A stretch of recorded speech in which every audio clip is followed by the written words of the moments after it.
देख रहे हैं हिमाचल न्यूज़ 24/7। विपक्ष ने सदन की कार्रवाई शुरू होने से पहले ही सरकार के खिलाफ मोर्चा खोला। सदन के भीतर भी विपक्ष ने अपने तल्ख तेवर दिखाए और प्रश्नकाल के दौरान बल्क ड्रग पार्क के निर्माण में हो रही देरी को लेकर हमला बोला।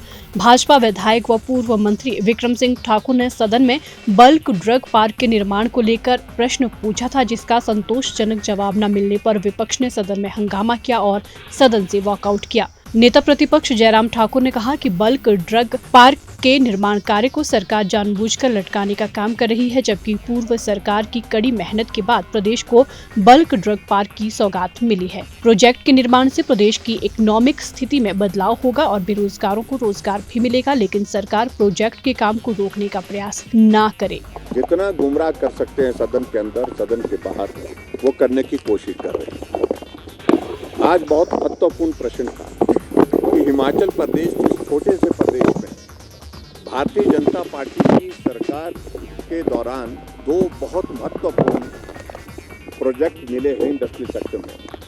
एक बल्क ड्रग फार्मा पार्क और दूसरा मेडिकल डिवाइस पार्क। और उस वक्त as industry minister Vikram Singh ji और पूरे अधिकारियों ने इनके साथ मिलकर के इन दोनों प्रोजेक्ट को, क्योंकि पूरे नेशनल लेवल की बिडिंग हुई थी, उस सारी इस प्रक्रिया में भाग लेते हुए बहुत मेहनत के साथ ये प्रोजेक्ट हासिल किए। जब आज माननीय सदस्य विक्रम सिंह ठाकुर जी ने प्रश्न का उत्तर पूछा तो मंत्री महोदय कुछ और कह रहे थे और मुख्यमंत्री उनके विपरीत कुछ और कह रहे थे। पहला तो प्रश्न ये होता है कि जब मुख्यमंत्री के सामने मंत्री सदन के अंदर कह रहे हैं कि हम चाहते हैं कि स्टेट इस प्रोजेक्ट को ना चलाए और स्टेट के बजाय जो नेशनल बिडिंग हुई है उसी प्रोसेस में आगे बढ़े, लेकिन सरकार इस बात को लेकर के मुख्यमंत्री जी को इशारा करते उन्होंने कहा कि मुख्यमंत्री जी ये चाह रहे हैं कि स्टेट इसको करे। स्टेट की क्या स्थिति है? क्या स्टेट इस तरह के प्रोजेक्ट लगाने के लिए कानून और नियमों के मुताबिक उसको इजाजत केंद्र सरकार से लेनी नहीं पड़ेगी? सबसे इम्पोर्टेंट चीज ये है कि दोनों प्रोजेक्ट को होल्ड पे रख दिया गया है, रोक दिया गया है। जो एपीआई के लिए जो इंडस्ट्रियलिस्ट हैं उन लोगों को बुला करके कहा जा रहा है कि आप क्या करने चाह रहे हैं, किस प्रकार से इस प्रोजेक्ट को लगाने जा रहे हैं, राय लेना एक बात, लेकिन उनसे जिस प्रकार से बातें की जा रही है उस तरह से उनकी हिम्मत नहीं हो पा रही है। जो आज कह रहे हैं कि हम अपनी कंडीशनों पर लगाएंगे, अपनी कंडीशन का अभिप्राय क्या? मेडिकल डिवाइस पार्क के लिए भूमि समतल करने का वहां पर काम चला है, कौन लोगों को ठेका देने के लिए कहा गया है, किसको मिट्टी उठाने के लिए कहा गया है, किसको साइट डेवलप करने के लिए वहां पर दबाव डाले जा रहे हैं? ये बातें छुपी हैं क्या? इसलिए तो हिमाचल प्रदेश से इंडस्ट्री भाग जा रही है।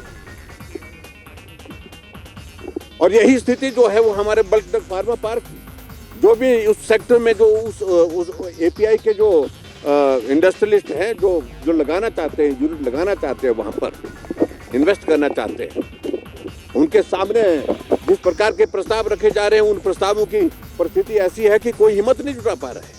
हालांकि प्रश्न के जवाब में उद्योग मंत्री हर्षवर्धन चौहान ने कहा कि प्रोजेक्ट में पारदर्शिता से काम हो रहा है और भारत सरकार की गाइडलाइन से काम चल रहा है।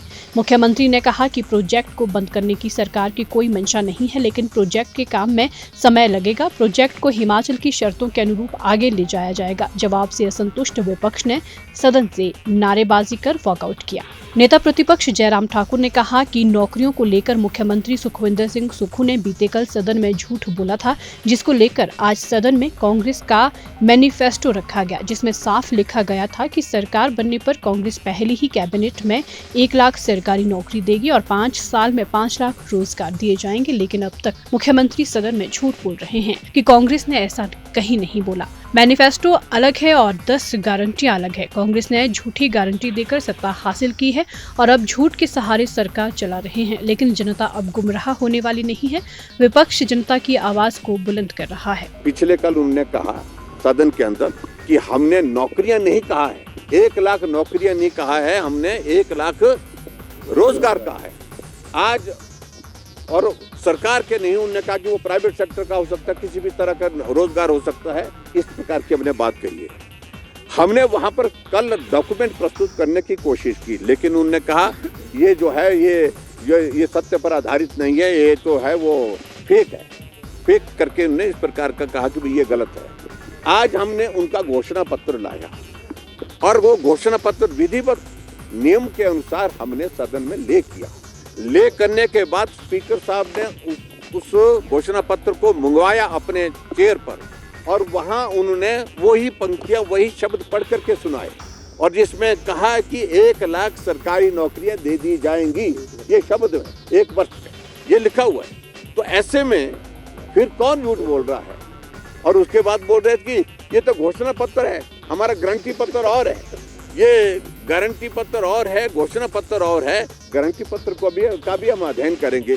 कितना झूठ बोलेंगे।